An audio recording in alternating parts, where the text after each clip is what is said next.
Okay, we're going to start at the end and work our way forward here. This is a Kitchenaid model K45SS, 250 watt stand mixer that I guess it's called the classic model.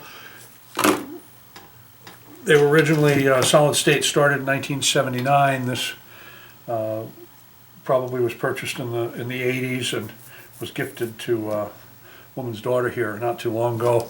The daughter asked me to help her clean it up and kind of just generally go over it with her, so for her. So we did that. It's off of buy nothing, so I'm just doing it as a favor and then going to return it. Things I've done: we replaced this dust ring here. This flap was missing and kind of helps keep flour and stray stuff out of the speed control. This cap, the little pieces that hold the cap on were broken off, so I drilled and tapped some screws in there that seem to hold it on fairly well. Can always be replaced at some point if somebody wants to do that and the screws don't prove adequate. Did a full grease clean out, re-greasing.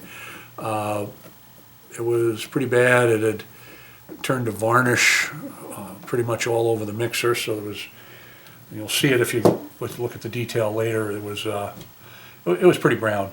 But we've had this all apart, we've had all the gears out, we've cleaned all the grease out, we've replaced it with brand new grease. Got it looking pretty clean here. Other things we did, we tightened this lock-unlock, although it's not terribly tight. It's only held on by a screw, so there's no way to really fasten that guy down. We replaced the speed lever because the cap was broken off on that. We also replaced the cover on the attachment hub because that had gone missing. We've put it through the paces. The speed control appears to operate properly and everything seems to be working fine. So I'm going to get in touch with the owner. Oh, one last thing. She did get new feet, and those just make a big difference compared to the old feet. The old feet were little tiny things that had gone decrepit, and these big new feet will keep it from dancing around on the counter and kind of running off the edge if you're not paying attention. So that's a wonderful thing. So that pretty much does it for this part of the video. What's going to come after this is just going to be probably a couple hours of me just picking away at the grease, and to be honest, my camera ran out of memory and I just kept on going. I lost sound at one point, so you won't hear that. Basically all you'll see is just me picking and poking at the grease and the insides of the mixer as the work was done. But thanks for bringing it in. We're always glad to see old stuff get a new life through a little bit of caring and a little bit of curiosity and engineering. So, yep, thanks very much.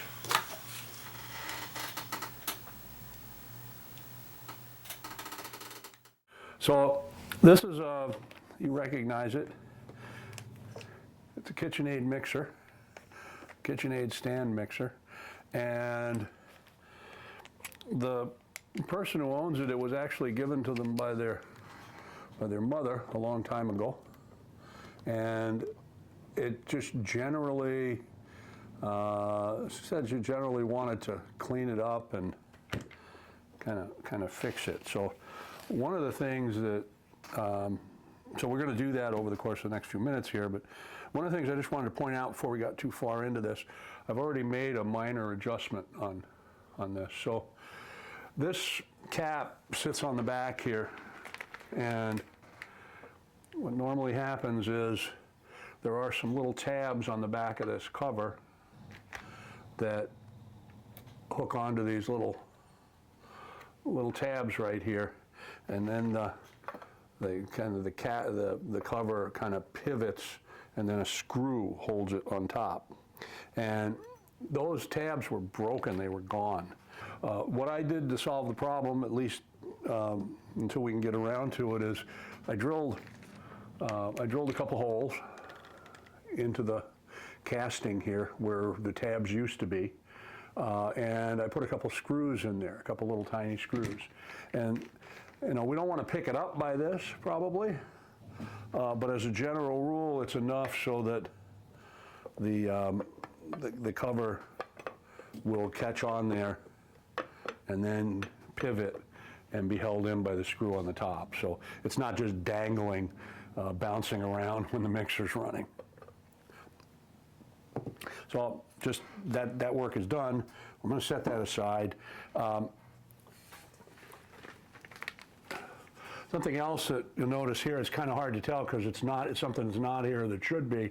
There's a cardboard dust shield that attaches somewhere over here, and you can kind of see remnants of the tab, but it kind of comes out, and where air is drawn in through these vents, it keeps the flour and other stuff from being drawn into the motor.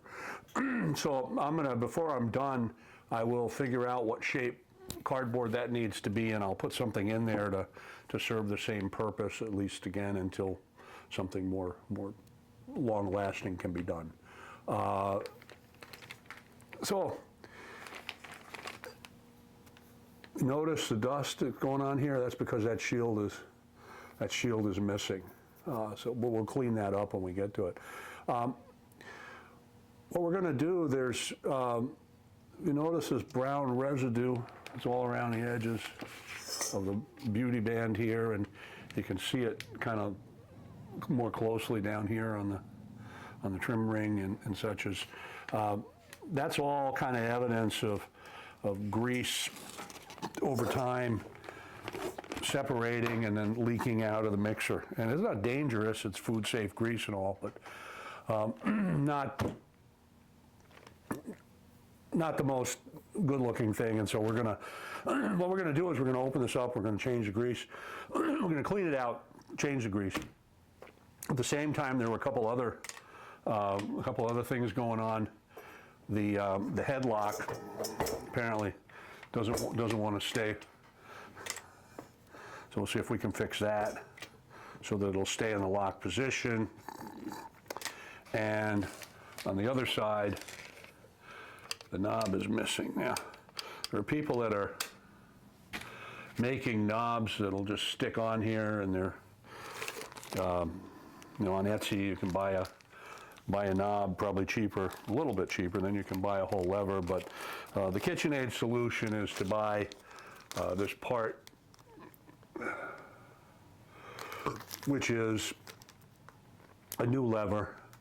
And I guess if all I did was break the knob, separating the case to replace it is kind of a lot of work, but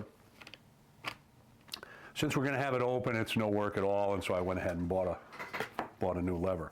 So I asked that the mixer, the beaters be included so that we can do the adjustment, the beater adjustment later, but right now we're just gonna set those aside. One thing I did want to do before we get started opening this up is to just turn this on and see how it runs.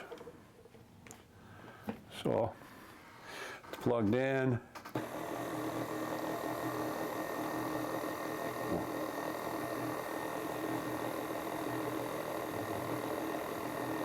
That seems good.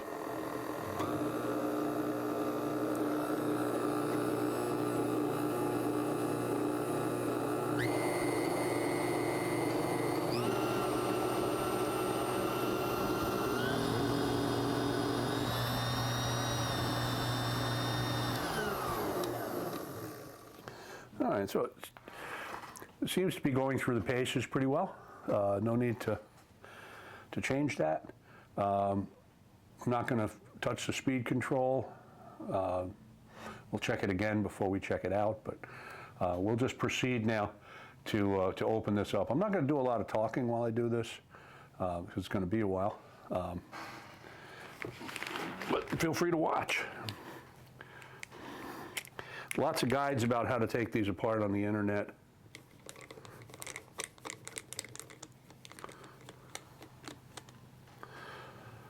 A guy named Mark from eReplacementParts.com does what I believe to be bar none the best ever repair instructional video that I've ever seen. Highly recommended. I am not going to try to redo or outdo what he's done there.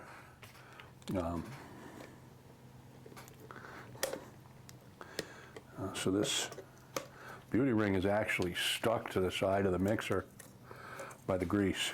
There we go, now you can see it. Whoop, why don't we unplug it? All right, there we go. So we can see the grease on the inside of the beauty ring. There, I'm just going to give it a quick wipe, and then we'll clean all that up a little later as we get a little further into the process here. But is this a task somebody can do for themselves? Yeah, probably. If you've seen it done and had someone who's done it before kind of on call in case you mess it up, then that's a good thing. One of the big mistakes people make, I've seen people make in the beginning of taking one of these mixers apart, is right away they want to take the brushes out. Well, we don't need to do that. And very importantly, the orientation of those brushes needs to be proper. They won't fit back in the hole and the mixer won't run. So I've seen people take these apart, put them back together. It won't run because the brushes are put in wrong. And the other thing I see people do is quite frequently, when the mixer won't maintain speed or something, they right away want to adjust the speed control.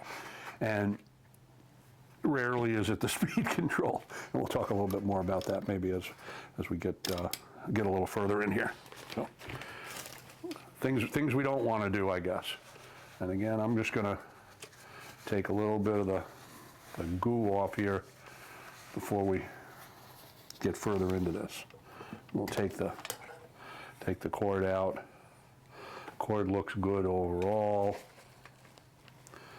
Doesn't appear to be chewed up any place, deteriorating, etc. So probably good to go. So.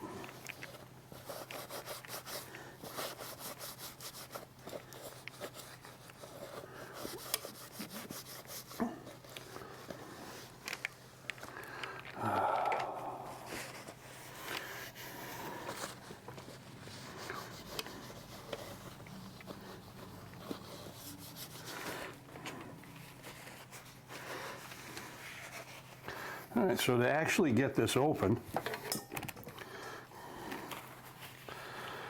first thing we'll do is remove this ring. And that's done by, we don't want to pry it. You just kind of put a screwdriver right on the edge of it and just hit it down and it'll fall off. It's pressed in. And the purpose of this ring is to catch grease as it breaks down, if it breaks down, etc. In addition to making this look nice, but you can see that this has been leaking grease for a while. Just try to get some of it out of here. Not sure what the way is to do this without going through a bunch of paper towels, because anything you use to do this is going to get pretty junky.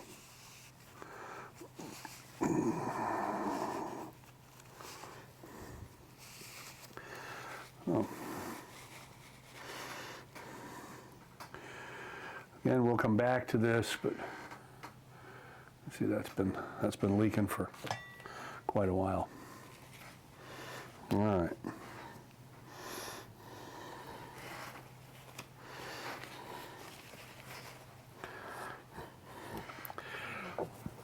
You know, I don't follow my own advice.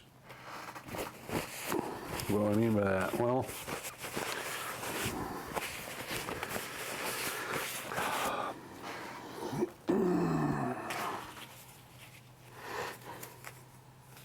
it's possible, just possible, that I had the presence of mind to bring some gloves, because this is a rather icky process. And then I didn't bother to put them on before I started. So, better late than never, I guess. Little glove in here. All right. So, what's happened is taking that, I've seen some people in a hurry to take the base off because it makes it easier to work on. I'm not in a terrible hurry to do that, because then I got to put it back on.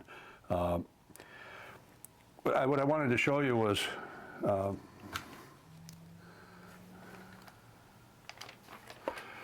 look down here, see those screws? Those screws have to come out because they hold the case together. There's 4 screws, 2 here and 2 in the back.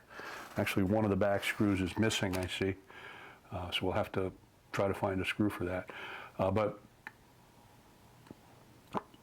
these screws have to come out. In order to get these screws out, you have to take off the planetary gear. Well, in order to take the planetary gear off, there's a pin right here that has to come out.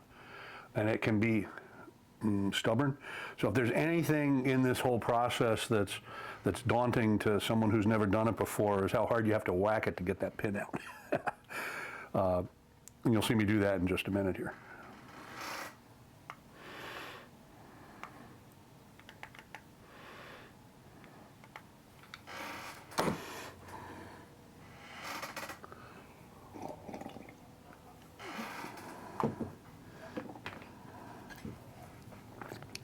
I think this is a 1/8 inch punch. And I think, whoa.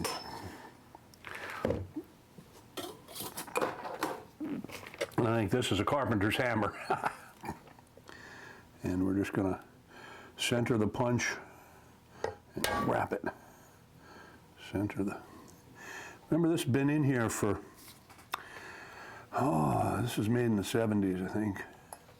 I'll have to look it up, so I didn't talk about that much.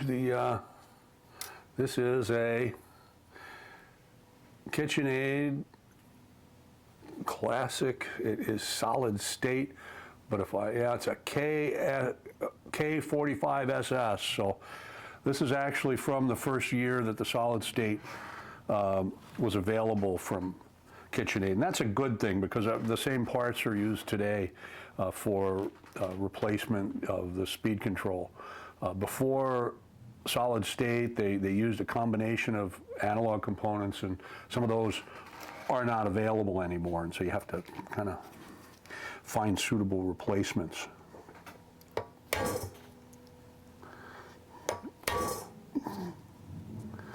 You know, it seems drastic what's happening here, but it's the only way to get this pin out. There we go. Okay, so probably don't want to lose that. Not directional. Yep. All right, so, and then for the next step, you need 2 screwdrivers, and I only sat down with one, so I'll go get a second one. Okay. I'm going to stand this back up. Now we want to convince this. Oh, wait a minute. Yeah, we want to convince this planetary gear to kind of come down. So we do that by getting a screwdriver up in here, and on the other side, and then just prying down. And we just use the second one to make sure that we're prying evenly. And so, there we go. All right. So again, we look at the grease. It doesn't look very greasy. It looks like it turned into something else and kind of sank down to the bottom of the pit there. So we'll clean all that out.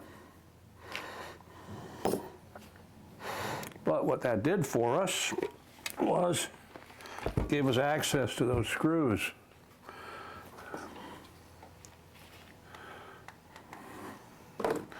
Now we can get in there and take those out. There's 6 of them, I believe.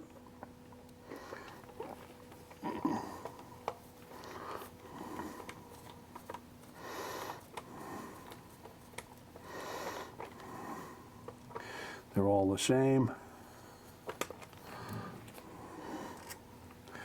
That's what they look like.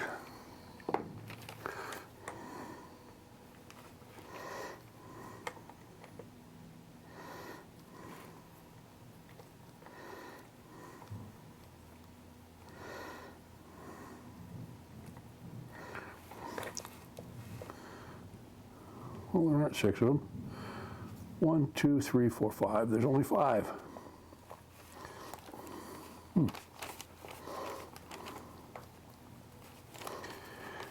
The good news is when we took the Planetary gear off, we didn't see any chunks of metal. We didn't see anything that looked odd.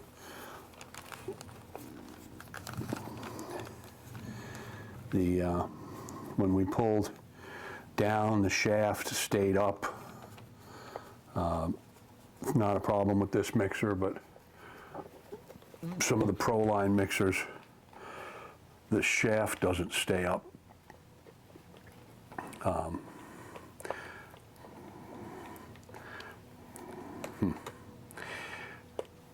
Actually, it's a function of that shaft being connected to the Planetary gear, and they're supposed to come out together, and instead what happens is the Planetary just drops off the end of the shaft because the press fit fails. Oh, and that's another part that they sell, which make you wonder if they're selling a part that looks like this, that's attached to a shaft, and they're not supposed to come apart. Oh, why they'd sell that, but I think they know they have a problem. Again, possible. Okay. So now we've taken out those 5 screws. We're going to take out, there's supposed to be 4 screws here. This is loose, very loose.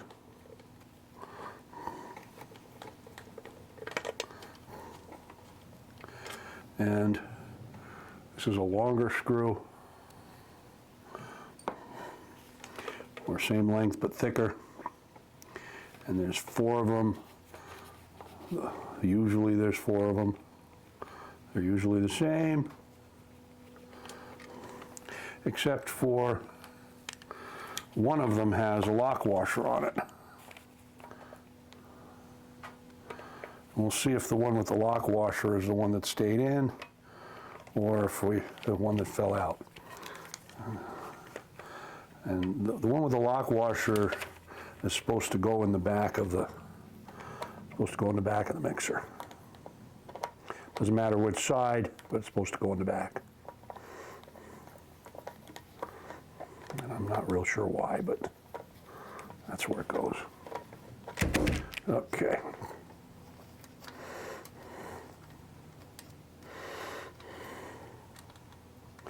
And the one with the lock washer is the one that's still there. Surprise! All right. Now, I'm going to pull the electric cord out so that the motor, when it comes with the top half of this, it doesn't hang up the cord. And again, I'm going to use that, you've seen it before, I'm going to use that 2 screwdriver method to just kind of pry this up a little bit. There we go. Because there are some gears that are, you'll see in a minute, that are attached to each other or interacting. Here we go. Okay. All right. All right. So, there we go. Going to be careful with this gasket. It can be reused. It's not terrible. It's not broken. But I am gonna kind of set it aside so that we're careful with it, because I don't want to buy a new one if we don't have to.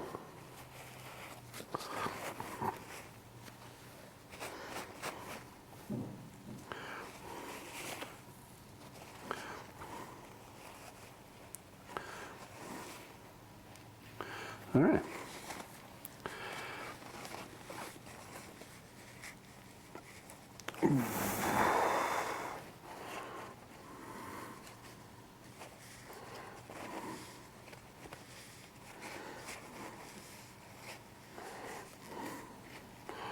And notice this gasket has a spot that fits over this locator peg right here. So you can really only put the gasket on one way, one side up. We'll set that aside. And I'm going to take a break. I'm going to clear my tools out because this is the part that gets kind of icky here as we take apart or we kind of dig out the old grease and try to clean this up. It's a messy process.